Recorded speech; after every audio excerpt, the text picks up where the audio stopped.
پچھلے سبق میں سمجھا تھا کہ اس کی ضرورت یعنی مختلف طرز ادا میں قرآن کریم کی تلاوت کی ضرورت، جیسا کہ عام رائے ہے مدینہ المنورہ کے قیام کے دوران پیش آئی، اور آپ صلی اللہ علیہ وسلم کی فرمائش کے بموجب 7 طرز تلفظ میں قرآن کریم کی تلاوت اور اس کی تعلیم کی اجازت اللہ رب العزت کی طرف سے عنایت ہوئی۔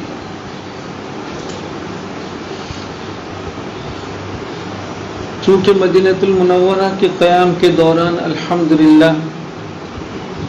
دائرہ اسلام میں وسعت میں تیزی آئی اور بڑی تعداد کے لوگ داخل اسلام ہونے لگے،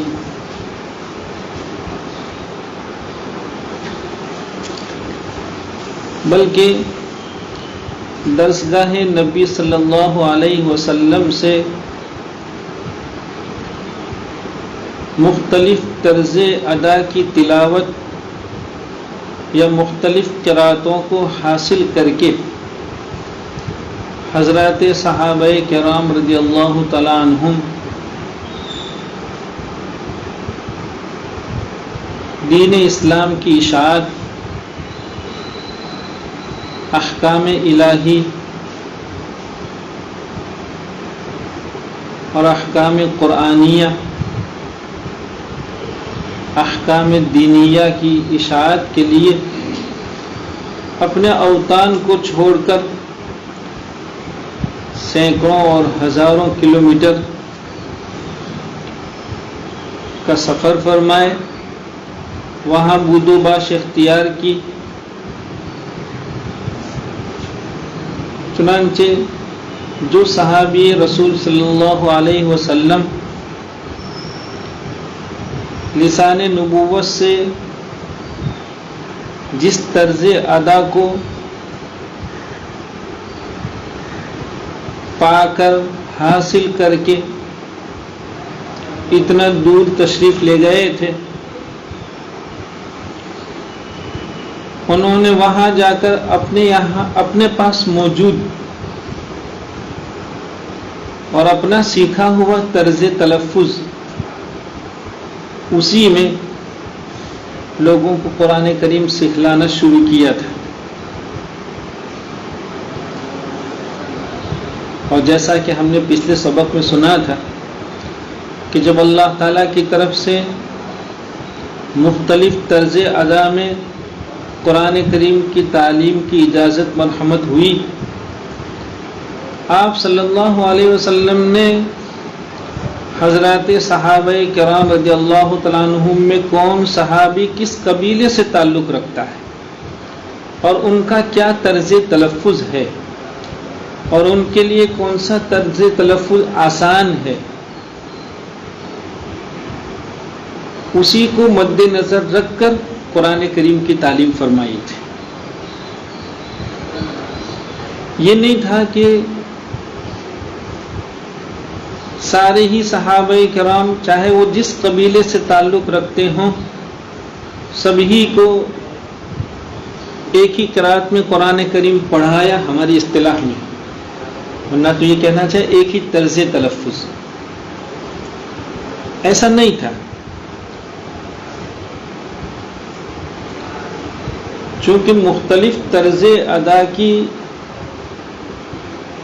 اجازت کے لیے جو پیشکش یا فرمائش کی گئی تھی وہ تو سہولت ہی کے خاطر، تو اس کا مقتضی یہ تھا کہ جس کے لیے جو طرز تلفظ سہل اور آسان ہو انہیں قرآن کریم کی تعلیم اسی طرز تلفظ میں دی جائے۔ چنانچہ درسگاہ نبی صلی اللہ علیہ وسلم ہی سے اسی حکمت کے تحت مختلف طرز ادا میں حضرات صحابہ کرام کی تربیت ہوئی تھی، اور یہی حضرات صحابہ کرام مختلف بلاد اسلامیہ میں تشریف لے جا کر اس کی اشاعت فرما رہے تھے۔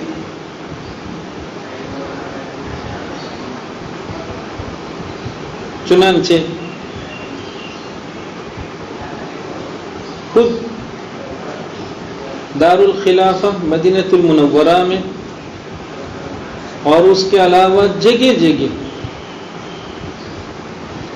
ایسے واقعات پیش آئے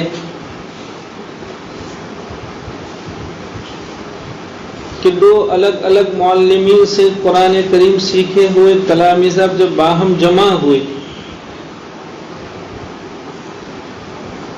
یا الگ الگ طرز تلفظ کے صحابہ کرام کا کسی موقع پر ایک دوسرے کو سننا ہوا تو ان میں باہم اختلاف ہوا،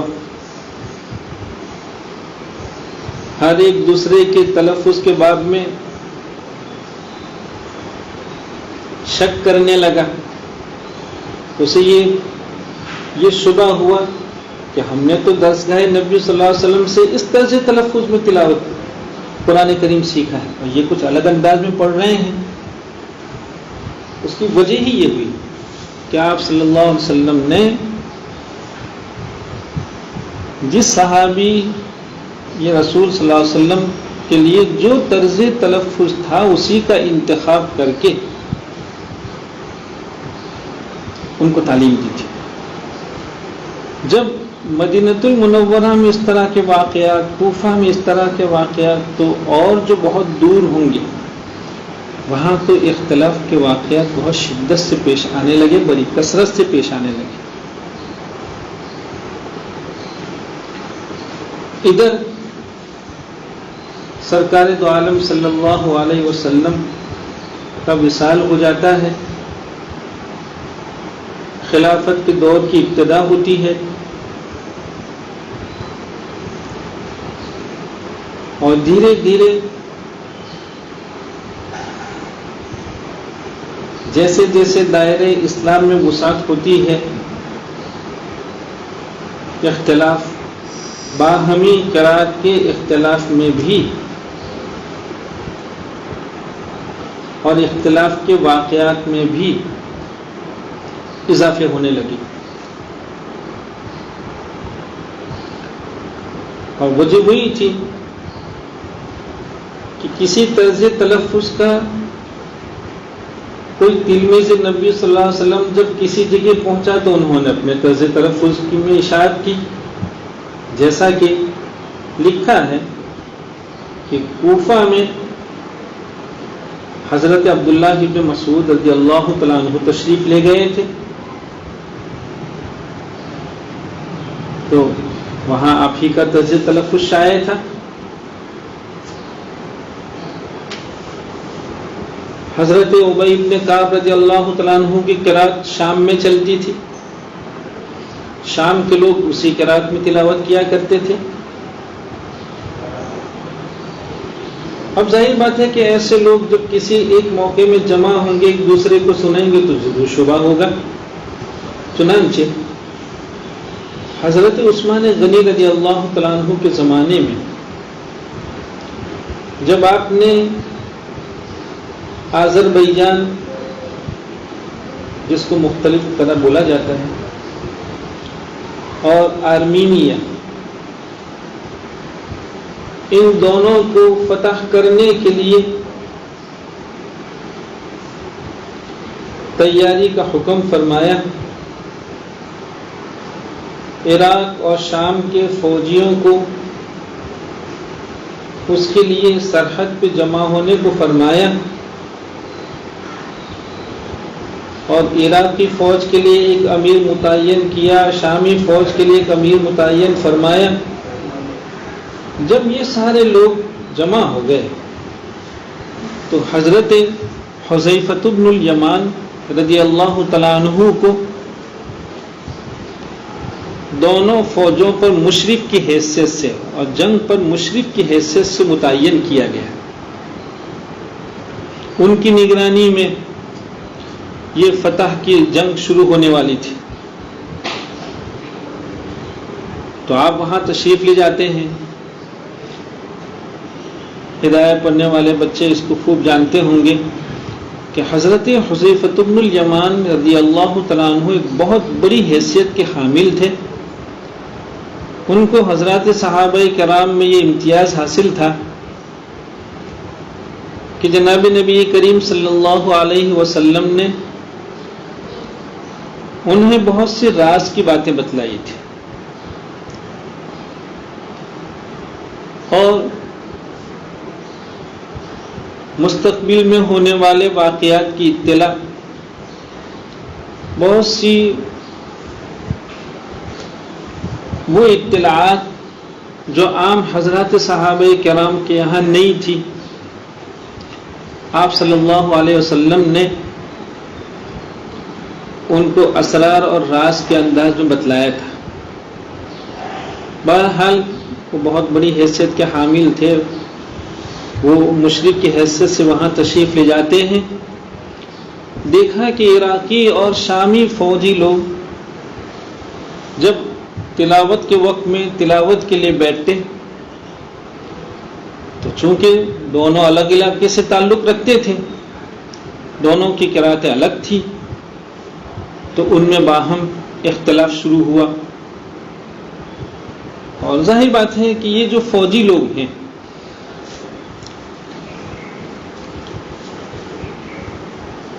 ان کو علوم قرآنیہ کے حصول کے لیے اتنی فرصت اور موقع نہیں ہوتا تھا، لہذا علمی تعمق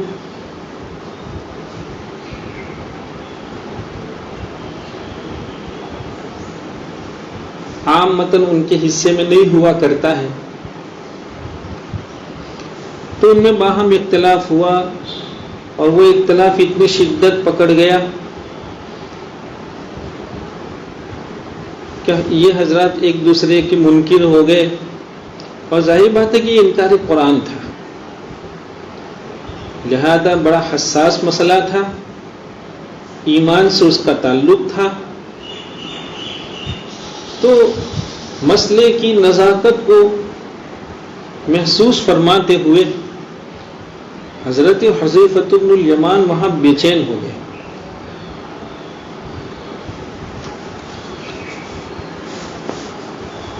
بالآخر انہوں نے یہ طے فرمایا کہ مجھے خلیفۃ المسلمین کی خدمت میں حاضر ہو کر امت میں قرات کے باب میں پائے جانے والے اس اختلاف کی کیفیت کو اور اختلاف کی شدت کو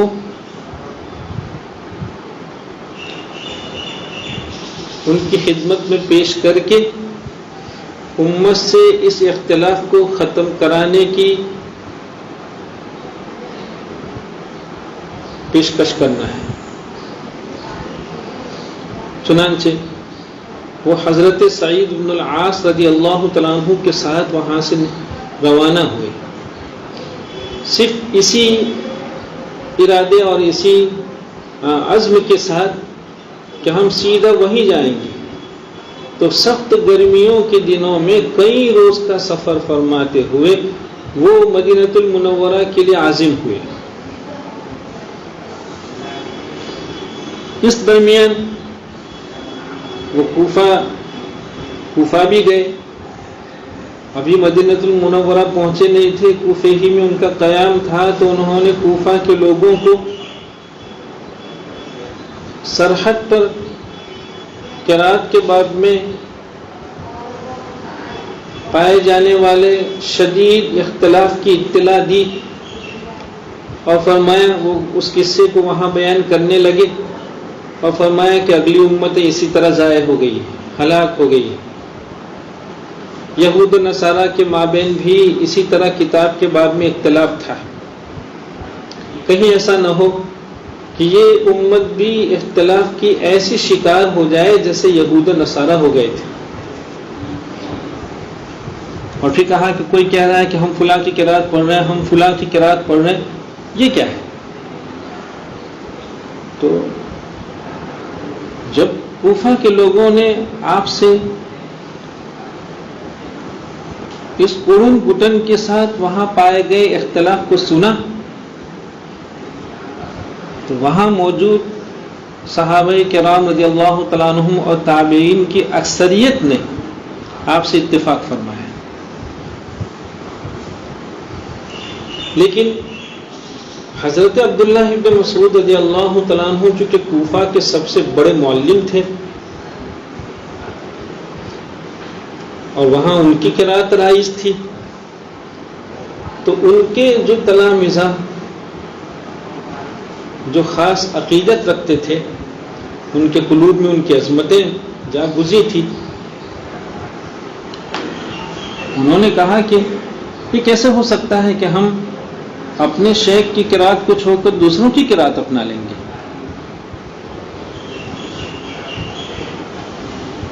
انہوں نے اپنے عدم اتفاق کا اظہار کیا اور بعد ان کے مابین گفتگو تیز ہو گئی۔ حضرت حذیفۃ بن الیمان ان پر خفا ہو گئے اور کہا کہ تم لوگ کوفہ ہی میں رہ کر یہ باتیں کر رہے ہو، اگر دنیا کا گشت لگا کے امت مسلمہ کی خبرگیری کرو گے تو انداز ہوگا۔ اور اس میں آپ نے کچھ اس طرح کی تعبیر اختیار فرمائی کہ تم گاؤڑیے لوگ عربی ہو، تمہیں کچھ معلوم نہیں، جس کو ہمارے یہاں یہ کہا جاتا ہے کنویں کے مینڈک ہو۔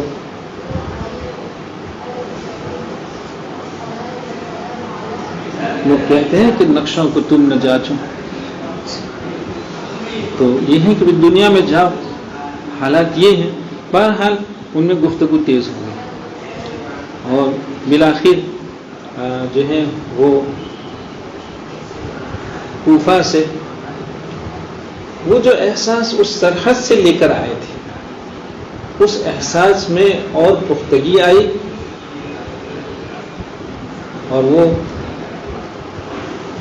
مدینہ المنورہ اس طرح پہنچتے ہیں۔ ادھر مدینہ المنورہ ہی میں اس سے پہلے اس طرح کے واقعات پیش آ چکے تھے اور خلیفۃ المسلمین کے یہاں اس طرح کی شکایتیں پہنچ چکی تھی، بلکہ خود جناب نبی کریم صلی اللہ علیہ وسلم کی بارگاہ میں بھی صحابہ کرام کا اختلاف پہنچا ہی تھا۔ تو حضرت عثمان رضی اللہ تعالیٰ عنہ سے جب یہ کہا گیا کہ آپ امت کی خبرگیری فرمائیں اور امت سے اس اختلاف کو ختم کرنے کے لیے کوئی مضبوط لائحہ عمل طے کریں، پوچھا کیا کرنا چاہیے، تو کہا امت کو ایک مصحف پر جمع کر دینا چاہیے۔ ہمارے طلبہ اس کو دھیان سے سنیں گے، بلکہ ہم درمیان میں بچوں سے یہ کہیں گے کہ بچوں یہ کوئی واز نہیں ہو رہا، چونکہ آپ ایک ایسا علم پڑھنے جا رہے ہیں جس کا تعارف حسب منشا اب تک نہیں ہو پایا ہے، اور اس سے بڑی دنیا ابھی بھی ناواقف ہیں، اس لیے تفصیل کرنی پڑ رہی ہے۔ آپ اس کو سبق کی حیثیت سے سمجھیں اور راتوں میں بیٹھ کر اس کو رٹنے کی کوشش کریں۔ بہرحال پوچھا مصحف پر جمع کرنا، ایک مصحف، کیا معنی ایک مصحف ابھی ہم سمجھ رہے ہیں انشاءاللہ۔ بہرحال حضرت عثمان غنی رضی اللہ تعالیٰ عنہ کو ان کے دل پر یہ بات لگی اور جو ہے وہ آپ نے اعلان کروایا، ایک بہت بڑا مجمع بلایا گیا اور اس مجمع میں آپ نے خلیفۃ المسلمین ہونے کی حیثیت سے ایک بہت زبردست خطاب فرمایا اور لوگوں سے کہا کہ یہاں مدینہ المنورہ میں ایسا اختلاف، وہاں دور رہے لوگوں میں اس سے بھی زیادہ اختلاف، تو کہا کہ اچھا بتلائیے اس مجمع میں کون ایسے لوگ ہیں جنہوں نے لسان نبوت صلی اللہ علیہ وسلم سے یہ سنا ہے کہ انزل القرآن علی سبعۃ احرف فاقرؤوا ما تیسر، کا اس مجمع میں اس روایت کو یا اس فرمان کو سنے ہوئے جتنے بھی لوگ موجود ہیں وہ کھڑے ہو جائیں۔ تو جیسا کہ محدثین نے اور جو ہے وہ ائمہ امت نے بیان فرمایا کہ اس مجمع میں اس روایت کی شہادت کے لیے اتنی بڑی تعداد میں صحابہ کرام کھڑے ہو گئے کہ ان کی گنتی مشکل تھی. جب یہ بات تھی حضرت عثمان رضی اللہ تعالیٰ عنہ نے فرمایا کہ اچھا آپ سنیے، جب اتنی بڑی تعداد گواہی دے رہی ہے کہ قرآن کریم کا نزول مختلف طرز ادا میں ہوا ہے اور اس میں مختلف قبائل کے طرز تلفظ کی رعایت کی گئی ہے، اللہ تعالیٰ کی طرف سے یہ عنایت ہوئی ہے، لسان نبوت سے اس کی تعلیم ہوئی ہے، کہا ہم بھی اس پر گواہی دے رہے ہیں. لیکن اب سوال یہ ہے کہ جب یہ ساری باتیں ہیں تو اب ایک دوسرے کا انکار کیوں؟ نزول ہوا مختلف طرز ادا میں، لسان نبوت ہی نے مختلف طرز ادا کی تعلیم فرمائی ہے، تو پھر اختلاف و انکار کیا مانا؟ تو کہا کہ اب یہ بات طے کی جائے گی کہ امت سے اس اختلاف کو ختم کیا جائے. مشورے میں پھر یہ بات طے ہوئی کہ قرآن کریم کو پھر ایک مرتبہ لکھوایا جائے. اب ہم جمع کرنے نہیں کہہ رہے، لفظ جمع استعمال نہیں کر رہا ہوں، یہ نہیں کہہ رہا ہوں کہ قرآن کریم کو پھر ایک مرتبہ جمع کیا جائے، نہیں. ہمارے بچے اس تعبیر کو خوب یاد رکھیں. جیسا کہ عام متن لوگوں کی زبان پہ یہ ہے کہ حضرت عثمان غنی رضی اللہ تعالیٰ عنہ جامع القرآن وعلی جامع القرآن عثمان ابن، اس طریقے سے لوگ کہتے ہیں، یہ غلط ہے. جامع قرآن صدیق اکبر رضی اللہ تعالیٰ عنہ. اس لیے ہم یہاں یہ کہہ رہے ہیں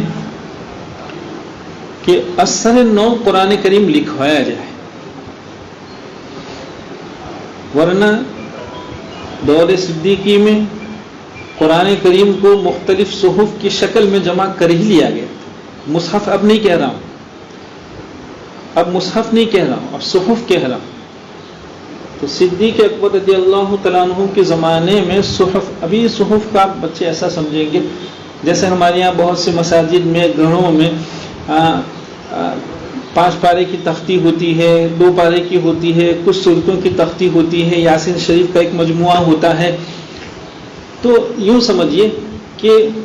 مختلف صورتوں کی ایک ایک جلد، صحیفہ، صحیفتن کی جمع صحف ہے. تو اس طرح جمع ہوا تھا اس زمانے میں، اور پھر وہ غیر مرتب تھا. غیر مرتب کا معنی یہ ہے جیسے دیکھیں ابھی جیسے 30 پاروں کی الگ الگ تختیاں، مجموعہ، سب ایک ساتھ اس کو تلاوت کر رہے ہوں، اور جب فارغ ہو جائیں تو بھائی کہا اچھا ان کو رکھ دیا جائے. تو اب بہت سے مرتبہ ترتیب کا خیال نہیں رکھا جاتا ہے، تو جس نے پہلے ختم کیا اس کی تختی نیچے چلی جاتی ہے، جس میں تو غیر مرتب ہوتا ہے.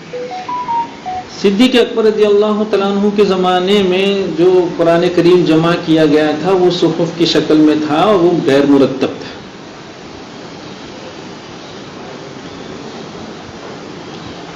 حضرت عثمان غنی رضی اللہ تعالیٰ عنہ کے یہاں قرآن کریم کی اثر نو کتابت کی اور املا کی جو ضرورت پیش آ رہی ہے یا اس کے لیے جو بنیاد ہے وہی الگ ہے.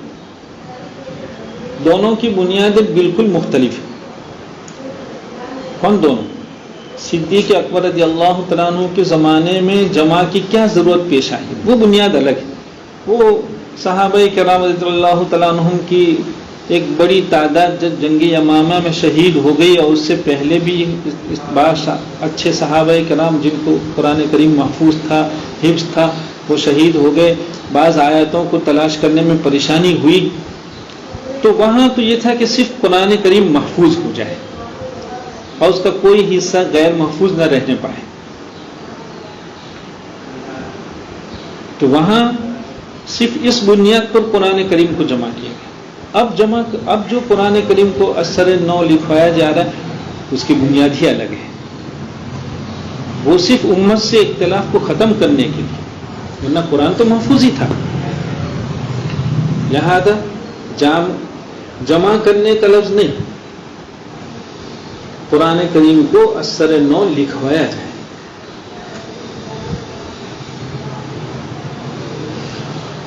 اور ہم تو اس کو یوں کہتے ہیں کہ کہیے کہ مختلف قراءات کو تحریری انداز میں لانے کی سب سے پہلی صحیح جو ہوئی ہے وہ عثمان غنی رضی اللہ تعالیٰ کے زمانے میں. قراءتیں تو فن کی تدوین تو بعد میں ہوئی، قراءتوں کو کتب میں تو بعد میں لایا گیا، لیکن سب سے پہلی قراءتوں کی تحریری حفاظت جو ہوئی ہے وہ دور عثمانی میں ہوئی، وہیں سے اس کی ابتدا ہو رہی ہے. خیر انشاءاللہ اس کو کل پھر سنیں گے.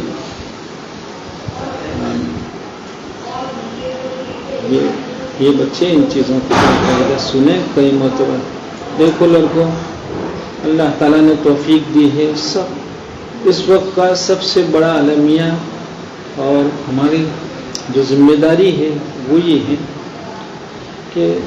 امت سے بہت بڑے منجے ہوئے پختہ کار، تجربہ کار، علمی تعمق کے حامل، امامت کے درجے کے لوگ اس دنیا سے جا رہے ہیں، اور دینی اعتبار سے امت اب ہمارے آپ کے حوالے ہو رہی ہے. ہمیں اپنے ضمیر پر یہ لکھنا ہوگا کہ ہم ان اکابر کی اولاد ہیں، اور وہ قربانیاں، وہ مطالعے کی گہرائی اور کثرت، وہ علمی تعمق اور وہ مسائل کی چھان بین اور دین کے لیے اپنے آپ کو قربان کرنا، راتوں کو بیدار رہنا، یہ سب وہ اکابر ہمارے حصے میں ورثے کے طور پر دے کر گئے ہیں. اس لیے بچوں عزم رکھو، اللہ کی انتخاب کا شکریہ ادا کرتے ہوئے اس کو جو اس کی لاج رکھنے کی کوشش کریں، اور یہ عزم کر لیں کہ دنیا چاہے رات ہونے پر موبائل میں مصروف ہوتی ہو، دوست احباب میں مصروف ہوتی ہو، پارٹیوں میں، لیکن ہمیں اللہ تعالیٰ نے صرف علوم اسلامیہ کی حفاظت کے لیے منتخب فرمایا ہے. ہماری راتیں بھی اس میں گزرنی چاہیے، ہمارے دن بھی اس میں گزرنے چاہیے. اس لیے کوشش کیجیے کہ راتوں میں بیٹھ کر آپ کے اساتذہ کرام سے آپ جو کچھ سنتے ہیں